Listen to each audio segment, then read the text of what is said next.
Simon & Schuster Audio presents The Light Over London by Julia Kelly.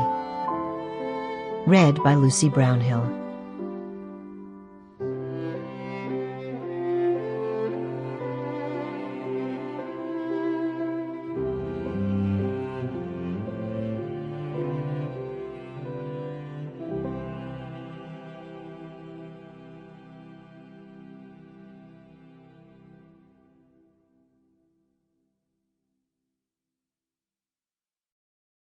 Chapter 1.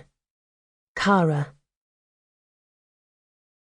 Barlow, Gloucestershire, England, September 2017. It was the discovery Cara loved most. Digging through the forgotten, the memorialised, the tossed aside, and the cherished. Uncovering the treasures and trinkets left behind, and making sure they had the chance to tell their stories. At Wilson's Antiques and Curiosities, it was her job to find out the where and when of every object that came through the shop's doors. But it was the why and the what that intrigued her most.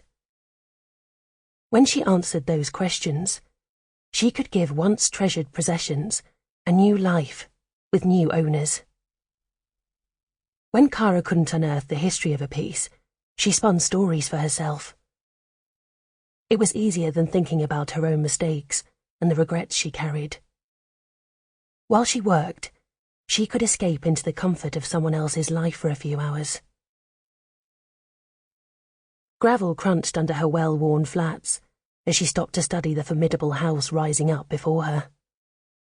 The old vicarage was a grand mansion of yellow Cotswold limestone, standing arrogantly against the dual ravages of weather and time, and punctuated by a pair of columns on either side of the white front door.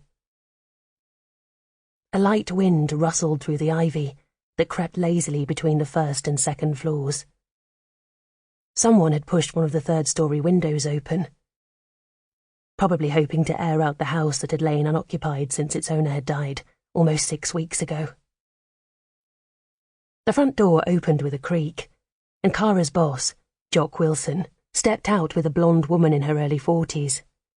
Dressed in pale blue and white, all elegance and softness, the woman was a stark contrast to Jock's stiff tweed and polished leather brogues. Sample complete. Ready to continue?